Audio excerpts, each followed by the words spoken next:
سر بچوں کے حوالے سے یہ کوشچن ہے کہ اگر بچوں کو گائیڈ کیا جائے کہ جو ہماری جو تعلیم ہے، یہ جو فزکس ہے، کیمسٹری اور بایو اور دوسرے کئی مضامین جس میں قوانین قدرت ہیں، فزیکل فنامنا آف نیچر، اور ان کو ان مضامین کو اس نیت سے پڑھا جائے کہ یہ اللہ کے قوانین کا مطالعہ ہے اور اس سے اللہ کی معرفت حاصل ہونی ہے، تو کیا یہ سبجیکٹ پڑھنا اس صورت میں کار ثواب ہوگا؟ کیوں نہیں ثواب ہوگا سرکار؟ قرآن کی 1000 سے آیات جو ہے وہ فزیکل فنامنا آف نیچر پہ یقیناً. یعنی افلا ينظرون الى الابل كيف خلقت، کیا تم نے نہیں دیکھا کہ ہم نے یہ اونٹ کو کیسا بنایا؟ اب میرا بیٹا ماشاءاللہ 7-8 سال کا ہوگا، جو بڑے والا ہے احمد ہے، تو مجھے کہتا ہے بابا آپ کو پتا ہے اونٹ کس طرح کا جانور ہے؟ اونٹ جیسا کوئی جانور نہیں ہے. میں نے کہا اچھا. اس کے دیکھیں پاؤں ایسے اللہ نے بنائے ہیں کہ یہ ریگستان پہ چلتا ہے اور پانی بھی سٹور کر لیتا ہے، 1 مہینے تک بغیر پانی پیے بھی زندہ رہتا ہے. تو وہ یعنی پہلے وہ اپنے چھوٹے بھائی کو سمجھا رہا تھا، سعد کو، اور میں اس کی گفتگو سن رہا تھا، اور پھر اس نے مجھے سمجھایا کہ جی اونٹ جو ہے وہ، میں بھی پھر سنتا رہا کہ ہاں جی اونٹ میں واقعی ایسی کوالٹی ہے. قرآن نے بھی یہ کہا افلا ينظرون الى الابل كيف خلقت. اور عرب کے لوگوں کے لیے اونٹ کی مثال بہت بڑی تھی. واقعی اونٹ بہت غیر معمولی جانور ہے، پانی سٹور کر لیتا ہے اپنے اندر، ورنہ ریگستان میں اتنا لمبا سفر کرنا جب آپ کو پانی بھی کئی دنوں کے بعد آئے، باقی جانور تو راستے میں مر جائے، خود بھی مرے اور تمہیں بھی مار دیں، تو اونٹ آپ کو لے کے چلتا ہے. سیدنا خالد بن ولید جب یرموک کے لیے جا رہے تھے تو لمبے والا راستہ 15 دن کا تھا، چھوٹے والا 5 دن کا تھا، لیکن اس میں پانی کوئی نہیں تھا. تو پھر بندے نے مشورہ کیا کہ آپ اونٹ رکھیں اور اونٹ زیادہ سے رکھیں، اونٹ جو ہے وہ پانی ظاہر سٹور کر لیتے ہیں، ہم اونٹوں کو ذبح کریں گے اور اونٹوں کے اندر سے جو پانی نکلے گا وہ اونٹوں کو پلائیں گے، اور جو اونٹوں کی پشت پہ لادا ہوا ہوگا وہ ہم استعمال کریں گے. عمر سیریز کے اندر وہ بھی فلمایا گیا، اور اس طریقے سے وہ جناب وہاں پہ پہنچ گئے. ورنہ تو مطلب مسلمانوں کے لیے وہ تو جو کیسے روم ہے وہ پریشان ہو گیا کہ یہ کہاں سے آ گئے. تو وہ اس طرح کے مطلب تو بالکل فزکس کی باقی تعلیمات جو ہے وہ ضرور قرآن چونکہ اس سے ڈیل کرتا ہے نا فزیکل فنومینا آف نیچر کو. اسی کو کہا گیا فَبِأَيِّ آلَاءِ رَبِّكُمَا تُكَذِّبَانِ، التذکیر بآلاء اللہ. تم اپنے رب کی ان قدرت کی بڑی بڑی نشانیوں کو کیسے جھٹلاؤ گے؟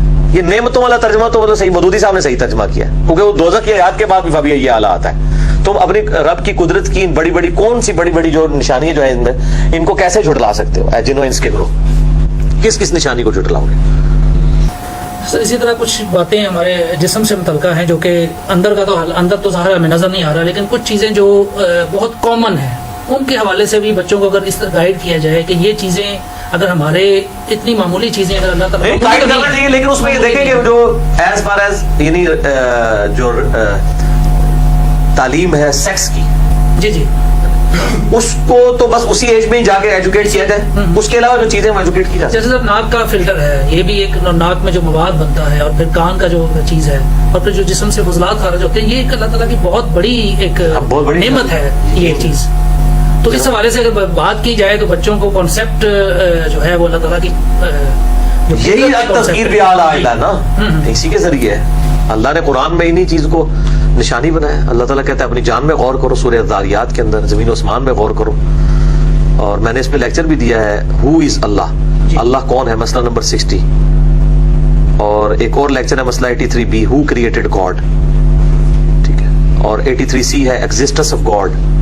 تو ظاہر خدا ہی اس کائنات کی سب سے بڑی حقیقت ہے. God is the only explanation of all the physical phenomena in this universe. بلکہ خدا ہی کا ذکر ہونا چاہیے، کسی کا ذکر خدا کی نسبت کے بغیر ہونا ہی نہیں چاہیے، چاہے آپ اپنا بھی ذکر کر رہے ہیں. ٹھیک ہے. میں تو اپنے بھائیوں کو اکثر کہتا ہوں کہ میں جب ٹوائلٹ میں جاتا ہوں نا، میں حیران ہو جاتا ہوں کہ یہ اللہ تعالیٰ نے کیسا معاملہ کیا ہے. یہ تو جن لوگوں کے گردے پھیر ہو چکے ہیں ان سے پوچھیں کہ یعنی ایک ڈائلسس کی قیمت 5 سے 6 ہزار روپے، اور آپ کے گردے 25 ڈائلسس روزانہ کرتے ہیں. یہ 25 ڈائلسس آپ کو مارکیٹ سے کروانے پڑ جائیں، 1.25 لاکھ روپے کا کام ہے. اور جو تکلیف ہے اللہ 4-4 گھنٹے کے لیے جا کے مشین کے اوپر چڑھنا اور پیسے اللہ سے دینا، اور آپ بے فکری کے ساتھ یہ کام کر رہے ہیں. اس طرح دل روزانہ جو ہے وہ 1 لاکھ دفعہ دھڑکتا ہے، آنکھیں 12,000 دفعہ جھپکتی ہیں، پھیپڑے 23,000 دفعہ سانس اندر کرتے ہیں، 1 دفعہ باہر کرتے ہیں. یہ ساری کیلکولیشن آپ کریں تو بندہ پریشان ہو جاتا ہے. تو ہر چیز کے پیچھے خدا ہے، تو اسی لیے وہ ظاہر بھی ہے اور باطن بھی ہے. ظاہر اتنا ہے کہ خدا سے زیادہ ظاہر کوئی چیز نہیں ہے، اور باطن اتنا ہے کہ اس سے زیادہ کوئی پوشیدہ چیز نہیں ہے. اپنی قدرتوں سے تو ظاہر ہے نا جی. درخت کو دیکھیں تو آپ خدا ظاہر ہے، کسی دنیا کی کسی چیز کو بھی دیکھیں. میں تو اب جب جانوروں کو دیکھیں، نیشنل جغرافی پہ آپ جانوروں کو دیکھیں تو مجھے تو لگ رہا تھا گویا میں خدا کو دیکھ رہا ہوں، اس کی قدرتوں کے ذریعے پہچان رہا ہوں. ٹھیک ہے. یہ قدرتی ہے. کس طریقے سے یعنی کمپیٹیبلٹی کر دی ہوئی ہے, کس طریقے سے یعنی فوڈ سائیکل, ایک فوڈ سرکل بنایا ہوا ہے. یعنی شیروں کے لیے علیحدہ خوراک ہے, زیبروں کی, بھینسوں کی, ان کے لیے گھاس اگا دی ہوئی ہے. پھر اس طریقے سے پوری چین بنتی ہے. یہ انسان تو ضابطہ رکھ ہی نہیں سکتا. تو یہ ساری چیزیں خدا کی شناخت کے لیے.